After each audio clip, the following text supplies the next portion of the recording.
I want to start this deep dive by putting you in a situation that is, frankly, the stuff of nightmares. Oh, yeah. It's intense. Right, and I am not making this up for dramatic effect. This is a genuine thought experiment used in clinical psychology. From the work of Stephen Hayes, Yeah. the Shark Tank polygraph scenario. Exactly.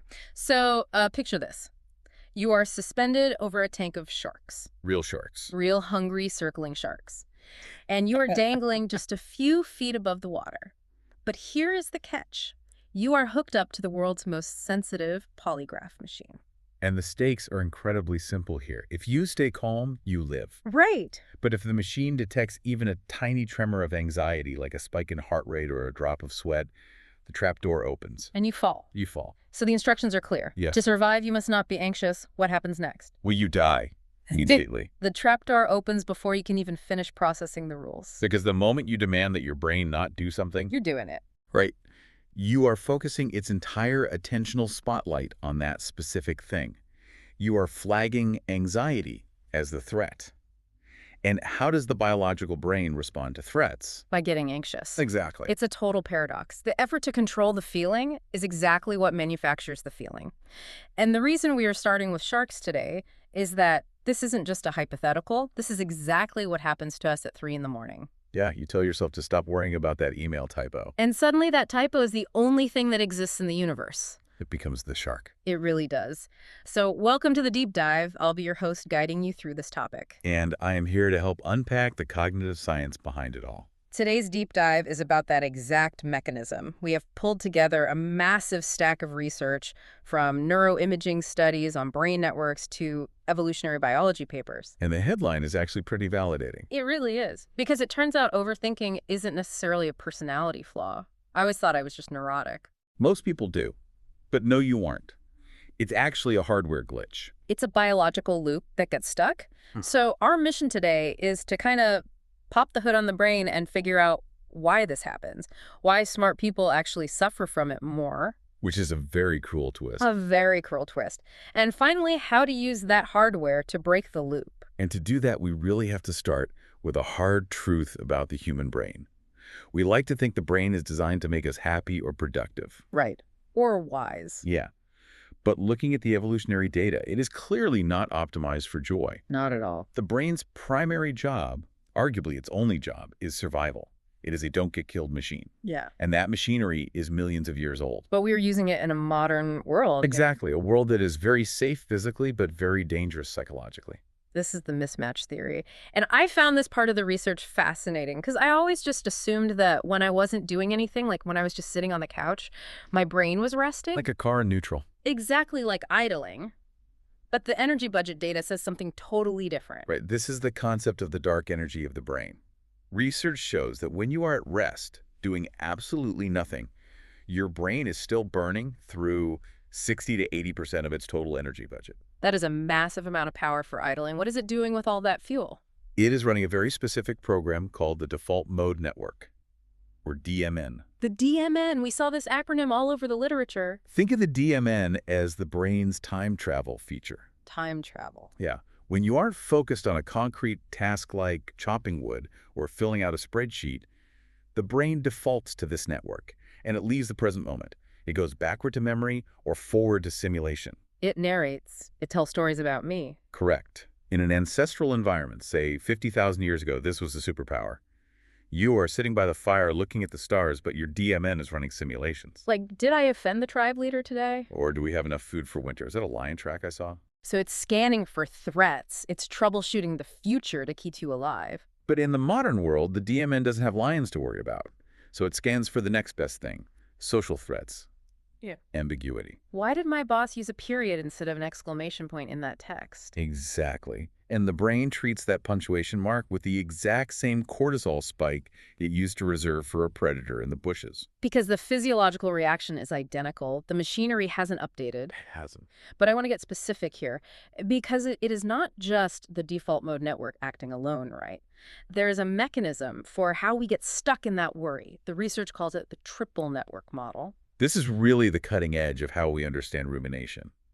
You have three main players in the brain that need to coordinate perfectly. Player one is the DMN, which we just discussed, the drifter.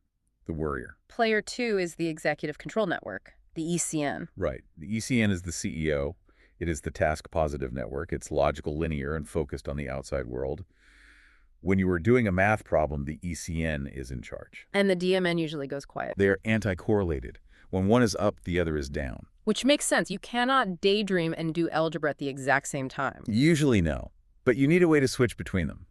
That is player 3, the salience network. The watchtower. The salience network's job is to scan everything, your internal thoughts, your external environment, and decide what is important, what is salient. Right. When it spots a problem, it is supposed to toggle the switch. Yeah. It wakes up the CEO to solve the problem. So in a healthy brain, the flow looks like this. The DMN is daydreaming. The watchtower spots a threat. Oh, the stove is on. Yes. It switches on the executive network. You turn off the stove.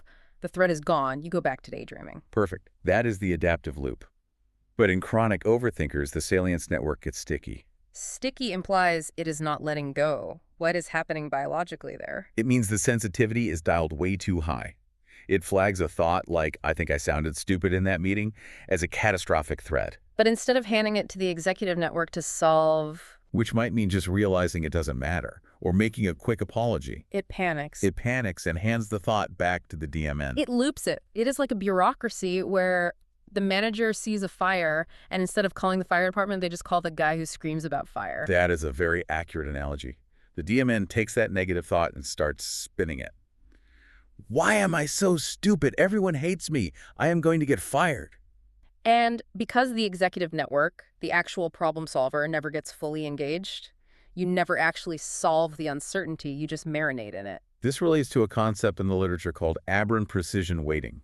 Fancy term. It is, No? but it effectively means your brain is trusting its internal nightmare more than the external reality. So practically speaking, I could be sitting on a comfortable sofa, completely safe, warm-fed, but my brain has weighted the internal thought I am a failure as being more real than the sofa I'm sitting on. Exactly. It is a hallucination of danger. The brain is a Bayesian inference machine. It is constantly making predictions to try to reduce uncertainty. Hold on, let's pause on Bayesian inference. We hear that term thrown around a lot in tech, but in the context of the brain, what are we actually saying? Sure. It means the brain is a probability engine. It doesn't see the world as it is. It sees the world as it predicts it to be based on past data. It hates uncertainty. Despises it. When you overthink the fact, you are trying to solve a prediction error. You are trying to close the gap. Right. You think if I just go over this conversation one more time, I will find the answer. The probability of danger will drop to 0, and the anxiety will stop. But the answer doesn't exist. So you spin. Ross Harris calls this radio doom and gloom. It is a broadcast that never shuts off because the salience network keeps flagging the static as important news. I want to pivot to something that really surprised me in the reading. I always operated under the assumption that if I could just think better, if I was smarter, I could solve my own anxiety. Like you could outlogic the loop. Exactly. Yeah. Very common belief, right? I'll just think my way out of this thinking problem. But the intelligence trap research suggests the exact opposite. That high IQ is actually fuel for the fire. It is. There is a concept called the hyperbrain hyperbody theory. It shows a strong correlation between high intelligence and high levels of rumination and anxiety. That seems really unfair. You would think a faster processor would clear the queue faster. Why does a better engine lead to more stalls? Because smart people don't necessarily think faster in these contexts. They often think slower because they are processing more variables. They have higher resolution. Exactly. High fluid intelligence allows you to hold more items in your working memory. So where an average person might see one negative outcome of a situation, a highly intelligent person can instantly simulate 10 different variations of how things could go wrong. They're better at building the nightmare. They have a bigger budget for special effects. And they are more attached to accuracy. The research shows intelligent people often have a low need for closure and a high tolerance for ambiguity. Meaning they won't just let it go. Right? They will keep the loop open, keep the file on the desk, because they want to stress test every possibility before they decide they're safe. They're optimizing for being right, not for being happy. Precisely. And this gets compounded by how our brains link concepts. There's a great example involving gub-gubs. The gub-dubs, this refers to relational frame theory. It does. The experiment is simple, but it reveals something profound about human cognition. If I show you a picture of a made-up creature and tell you this is a gub-gub, and then I tell you gub-gubs go woo, You will lock that in instantly. If I hear woo, I think gub gub. If I see the picture, I expect the sound. Humans are unique in this. We are relational framing machines. We can derive relationships between things without being explicitly taught them. But for overthinkers, this ability goes into overdrive. We start connecting dots that shouldn't be connected. Give me an example of a bad connection. How does this look in real life? Okay, take a neutral event. My boss didn't smile at me this morning. That is the data point. A high IQ brain frames a relationship. Boss no smile implies disappointment. Disappointment implies poor performance. Poor performance implies layoffs. Layoffs implies homelessness. So in 3 seconds, no smile equals I'm losing my house. And the smarter you are, the more convincing that logic chain looks. You can argue for your own doom better than anyone else could. You build a legal case against your own safety. Exactly. So we have a glitchy hardware system, the triple network, and a software system, our intelligence, that is just making the glitch faster and higher resolution.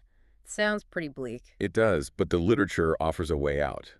It requires understanding the difference between two words we use interchangeably: brooding and reflection. To me, those sound like the same thing, just thinking about stuff. They feel similar, but neurologically they're distinct. Brooding, which is what most overthinkers do, is abstract and passive. It focuses on the why. Like, why is this happening to me? Why am I so awkward? Why is a trap? Why questions activate the default mode network. They send you into the past and into the self. There is no answer to why am I like this that will satisfy the brain. It just loops. Okay, so what is reflection? How do we change the prompt? Reflection is concrete and active. It focuses on the how and what. What specifically happened in that meeting?